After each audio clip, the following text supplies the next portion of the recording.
Hai teman-teman, selamat datang kembali di YouTube channel gue Cerita Ola. Hari ini tanggal 7 Oktober, berarti 3 hari lagi kita akan memperingati Hari Kesehatan Jiwa Sedunia dengan tema Mental Health for All. Eh, Kali ini gue mau membahas sedikit tentang gangguan depresi. Karena gue sendiri didiagnosa dengan gangguan depresi itu sama psikiater gue. Waktu itu dokter Jimmy psikiater di rumah sakit Pantai Indah Kapuk. Waktu itu gue datang bukan karena keluhan depresi. Bahkan gue juga mungkin gak sadar kalau gue lagi depresi. Perasaan gue baik-baik aja kan. Nah terus akhirnya gue kesana karena gue ngalamin panic attack. Panic attack tuh gue sampai gak bisa kerja, gak bisa keluar, takut kan. Karena keluhan fisik jadinya orang bisa berobat gitu. Jadi kalau cuma sedih, moodnya nggak enak, marah-marah, biasanya orang nggak peduli gitu apakah itu gejala depresi atau bukan. Jadi orang tetap aja gitu kan, nggak mau ke dokter, nggak mau ke psikiater, pikirnya ya wajar lah kita lagi sedih gitu. Nah tapi kalau gua waktu itu karena udah ngefeknya ke fisik, gue berasa badan gue sakit, gue seperti mau kena serangan jantung, mau kena stroke, terus berasa mau pingsan, berasa mau gila. Nah terus akhirnya gue ke rumah sakit dong karena takut. Nah terus akhirnya gue bolak-balik UGD tapi nggak ditemuin penyakit apa-apa karena gue udah melakukan cek darah segala macam. Terus akhirnya dokter UGD rujuk gue ke uh, dokter spesialis saraf. Waktu itu gue ketemu dokter Yuda. Nah gue beruntung banget waktu itu gue ketemu dokter Yuda karena dokter Yuda lah yang pertama kali mengenali gejala gue. Jadi kata dia, gejala kamu ini gejala panic attack, kata dia, masalah kejiwaan. Terus gue bilang nggak mungkin lah dok, orang ini berasa di badannya nyata kok, gue bilang gitu kan. Nggak mungkin lah ini penyakit kejiwaan, ini sih ya saya yakin badan saya sakit. Akhirnya gue dirujuk ke psikiater sama dokter Yuda. Nah akhirnya gue menemui psikiater. Waktu itu gue nggak tahu, waktu ke psikiater itu aduh gue diapain sih, ditanya-tanya apa sih gitu kan. Pas masuk ya biasa aja kayak ngobrol gitu sama dokter lain gitu kan. Nah terus tapi beda kalau itu kan, kalau dokter fisik kan nanya kita sakitnya di mana, terus misalnya sakitnya sakit di pinggang, kencingnya normal nggak gitu, air kencingnya warna apa. Kalau ini sih nggak, dia nanya tentang kehidupan, terus ngobrol-ngobrol, nanya pandangan ke depan seperti apa sih, masa lalu seperti apa, sekarang hidup seperti apa, di lingkungan apa, kerja di mana, kayak gitu. Nah akhirnya gue kan datang kan sebenarnya buat ngobatin panic attack gue dong. Nggak taunya setelah dilakukan wawancara, dokter bilang kalau gue itu mengalami gangguan depresi.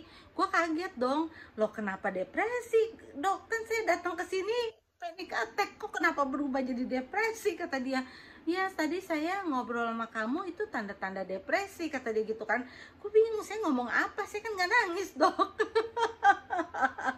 Terus iya dia, kamu nih ternyata waktu itu kan gue memang bilang, gue bilang karena gue kena panic attack, yang ngalamin panic attack pasti tahu ya rasanya seperti apa. Nah terus udah gitu gue bilang sama dokter, dok tolong bantu saya hidup minimal 15 tahun lagi deh dari saat ini supaya bisa anak saya lulus kuliah. Terus gue bilang kalau misalnya setelah anak saya lulus kuliah sih terserahlah, saya mau hidup kayak gimana pun juga. Terus ditanyain lagi pandangan gue terhadap hidup. Nggak taunya gue dapet diagnosanya depresi dong. Gangguan depresi itu nggak harus selalu murung. Gue kalau mengalami gangguan depresi, orang nggak ada yang bisa tahu deh kalau gue lagi depresi. Paling mereka taunya ketika apa?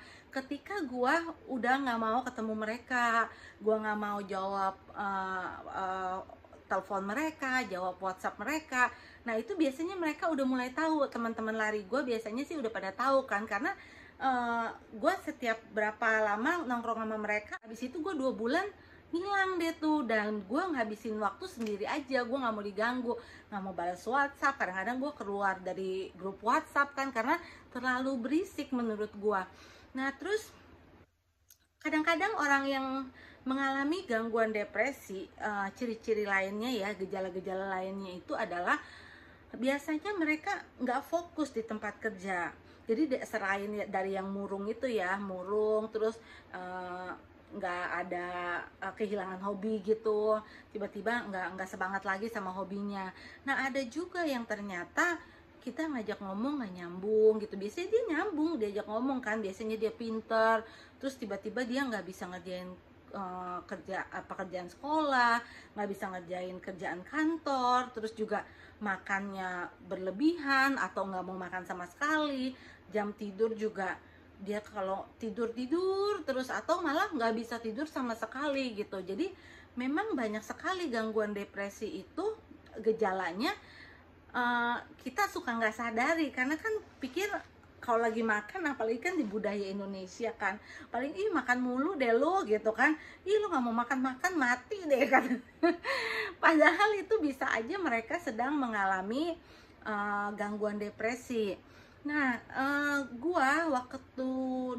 waktu itu kan gue belum ngerti tentang gangguan depresi ya. Jadi kalau nggak parah sampai nangis-nangis, sampai kena panic attack, gue nggak bakalan cek ke dokter gue lagi. Jadi kan si depresi ini kan sebenarnya si depresi ini nih episodik. Jadi nggak terus-terusan depresi sepanjang tahun, 2 tahun, 3 tahun depresi terus, nggak.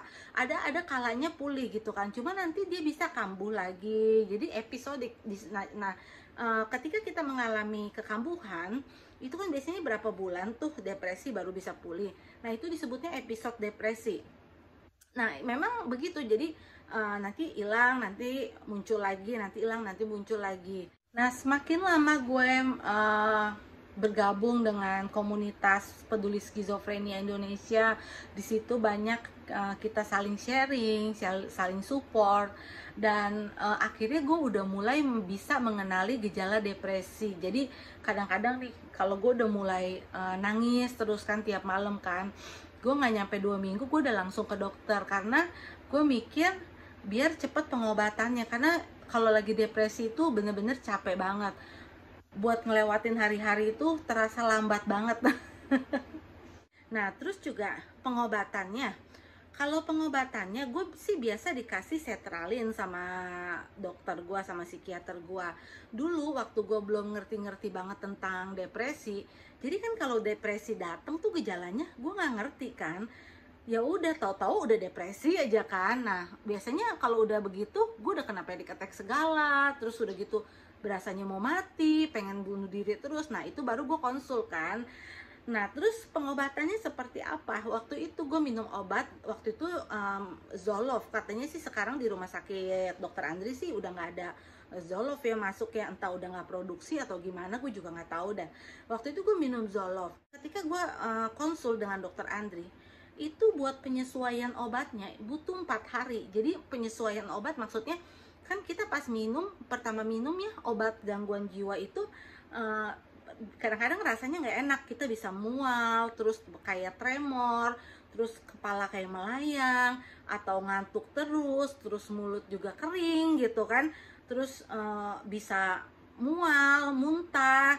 Nah itu memang efek sampingnya, tapi kalau kita lanjutin terus aja nanti juga terbiasa. Nah makanya kadang-kadang kalau kita baru pertama kali ke dokter, kenapa psikiater bilang kita balik dalam 2 minggu, kenapa nggak 1 bulan, kenapa nggak 2 bulan? Karena yaitu buat nyocokin dulu obatnya, apakah obat ini cocok. Kalau misalnya nggak cocok, diganti lagi, konsul ganti lagi obatnya gitu kan. Jadi memang kalau ke psikiater ya nggak bisa minum aja gitu sesuai yang suruh dokter. Kalau misalnya emang nggak enak ya kita lapor sendiri ke dokternya. Nah begitu 4 hari kan ya, jadi gue 4 hari itu udah mulai efeknya udah mulai hilang kan. Pas gue minum besoknya udah biasa aja. Nah dulu gue nangis setiap hari kan, gue nangis setiap hari, kalau malam nangis. Nah akhirnya setelah hari ke-5, hari ke-6 itu nangisnya udah hilang kan, tapi masih nangis dikit-dikit. Tadinya gue bisa nangis sampai 2 jam loh satu malam, semalaman gitu, satu malam 2 jam sampai 4 jam, bayangin aja kan, tiap hari nangis. Nah terus udah gitu abis gue minum udah 4 hari, hari ke-5 udah mulai hilang tuh nangisnya, ke-6. Lalu stabilnya di sekitar minggu kedua lah kalau menurut gue ya. Jadi 2 minggu itu baru berasa enaknya, baru berasa enak lah, lumayan gitu. Terus cuma perasaan hampa, perasaan tidak layak hidup, perasaan tidak berguna, perasaan menjadi beban, itu biasanya nggak langsung gampang hilang begitu. Biasanya dia ke efek menghilangkan gejala di fisik dulu gitu kan, tapi perasaan itu masih ada. Makanya pengobatan terus dilanjutin bisa 2 sampai 6 bulan, atau ada juga yang sampai 1 tahun. Gimana taunya kalau lu itu udah pulih dari depresi? Bukannya sembuh ya, pulih ya, karena kemungkinan kekambuhan kan ada kan. Gua sih kalau misalnya udah tahu gue pulih, gue biasanya nanya sama dokter gue, dok, 2 bulan yang lalu waktu pertama kali saya konsul, yang pertama kali saya depresi, sebenarnya saya depresi nggak sih dok? Karena obatnya yang lu minum itu memang obat psikiatri itu lu minum juga mesti rutin ya. Kalau disuruh satu ya satu, tiap hari ya tiap hari. Jangan lu ntar minum, ntar enggak. Kalau diminum, seneng nggak minum, jangan. Lu minum aja terus setiap hari, baru kelihatan rasanya. Bahkan gue kalau misalnya itu ya udah 2 bulan tuh, baru deh gue tanya ke dokter, dok, apa benar saya depresi? Psikiater gue juga bilang banyak kok yang seperti itu. Giliran udah pulih dia nanya, apa benar saya depresi? Apa lebay ya dok ya? Enggak kok, nggak lebay kata dokternya. Emang bener depresi itu seperti itu. Itu tandanya kamu udah pulih. Nah biasanya gue dikasih dosis 1 tuh sertralin antidepresan. Nah setelah misalnya 2 bulan gue udah baik, gue bisa turunin dosis jadi setengah. Nah ntar gue maintenance dulu sekitar 2 bulan, 3 bulan. Nah kalau kira-kira gue udah nyaman, gue bisa bilang sama dokter gue, dok ini saya udah nyaman nih, apa bisa putus obat ya? Nanti dikasih triknya untuk putus obat dulu sementara, cuti obat gitu kan. Oh ya, pentingnya mengenal gangguan depresi. Jadi gangguan depresi itu sama sedih biasa itu jelas-jelas beda. Kalau gangguan depresi mereka itu nggak bisa dihibur. Jadi kalian mau hibur kayak gimana pun juga, yang ada dia malah tambah nggak berharga loh. Dia makin tambah nggak berharga, makin tambah merasa jadi beban. Itu semuanya pikiran negatif semua kan. Nah jika kalian misalnya maksa-maksa mereka keluar, mereka nggak nyaman, atau misalnya mereka ya udah deh nggak enak tetap keluar gitu kan, itu itu berat banget loh buat mereka loh. Nah terus juga kita kalau misalnya menghadapi teman yang mengalami depresi, bagaimana sih jika kita punya teman yang mengalami gangguan depresi dan kita peduli sama dia? Ketika dia ngomong apa, kita cukup dengarkan saja, nggak usah terlalu banyak ngasih masukan. Karena apa, kadang-kadang kalau kita ngasih masukannya yang toxic positivity atau yang misalnya bilang, lu tuh lihat deh masih banyak yang menderita daripada lu, terus juga bilang lu tuh kurang berdoa deh, lu tuh kurang bersyukur, kurang beriman, itu nggak boleh tuh diucapkan kata-kata begitu. Karena apa, itu akan membuat dia semakin merasa bersalah gitu. Jadi dia dan dia juga makin takut buat untuk ngobrol lagi gitu, karena mereka mikir, oh iya dia nggak ngerti apa yang gue rasakan. Ini bukannya karena kurang bersyukur atau karena kurang beriman, karena memang depresi itu disebabkan banyak faktor. Tapi yang pasti ada ketidakseimbangan zat di dalam otak, di neurotransmitter. Nah itu bisa diseimbangkan zatnya dengan obat-obatan dari psikiater. Nah kalau misalnya dia udah pulih, boleh deh kalau kalian mau ajak dia berdoa, ke gereja, ke masjid, nggak apa-apa. Tapi kalau misalnya dia dalam keadaan depresi, jangan disebut kata-kata itu, yang ada malah memperburuk. Lebih baik kalian bilang ada apa. Terus kalau misalnya dia ngomong, paling kalian bilang aja, oh iya gue bisa merasakan kok apa yang lu rasakan.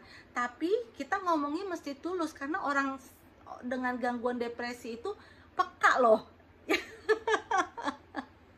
Mereka itu peka gitu kan. Terus tawarkan bantuan, tapi kalian jangan menawarkan bantuan jika kalian tidak yakin kalian bisa bantu apa enggak. Nah, itu akan memperburuk keadaan mereka juga gitu. Gejala depresi itu mungkin beda dengan skizofrenia ya. Kalau skizofrenia kan orang bisa melihat juga, keluarga sekitar bisa melihat dengan dia halusinasi, terus dia bisa bicara sendiri, bicara dengan orang yang tidak nyata itu, atau dia melihat sesuatu yang hanya bisa dilihat dia aja. Tapi kalau depresi, kalau keluarga kita yang mengalami gangguan depresi, apalagi anak kita gitu kan, ternyata dia diem aja, dia nggak pernah ngomong. Nah, itu apa nggak kasihan? Mereka meminta tolong, cry for help di dalam hatinya sebenarnya, tapi kalian nggak bisa ngedengar karena dia simpen semuanya dalam hati. Nah, terus di sekolah mereka bisa jadi nilainya juga jadi turun. Terus dalam hubungan, misalnya dia pacaran sama pacarnya, terus tiba-tiba putus, terus dia bisa mengunci diri. Kalian banyak yang bakalan nganggap ya namanya juga baru putus cinta kan, nggak taunya didiemin nih seminggu, nggak keluar kamar sebulan, setahun, akhirnya kebablasan. Pernah loh ada temen gue yang kayak begitu. Jadi dia kakaknya itu ngalamin skizofrenia sekarang. Nah, terus dia pertama awalnya gara-gara putus cinta doang. Terus udah gitu, begitu dia putus cinta, dia juga bilang nggak mau keluar dari kamar seminggu, sebulan, setahun, akhirnya sampai 5 tahun. Tahu-tahu udah ngalamin gangguan depresi gitu. Nah, terus buat orang-orang yang mengalami depresi juga, mereka itu kalian jangan menghiburnya dengan cara yang salah. Misalnya dia aslinya orangnya humoris banget kan, terus dia juga pinter, tiba-tiba dia mengalami depresi, dan terus tiba-tiba dia jadi murung, terus nilainya turun. Nah, kalian bercandain kan, lu nilai segitu doang aja murung, gue nih 4. Dia pasti bisa ketawa kadang-kadang, tapi di dalam hatinya dia nggak bisa mikir itu, dia bakalan makin hancur gitu. Jadi ya, kalau menurut gue sih lebih peduli, lebih mengenal tentang depresi, tentang gangguan jiwa lainnya juga. Supaya apa? Supaya orang-orang di sekitar kita ataupun kita lebih aware terhadap gangguan jiwa. Oke teman-teman, sampai sini aja YouTube gue hari ini. Thank you for watching ya. Bye-bye.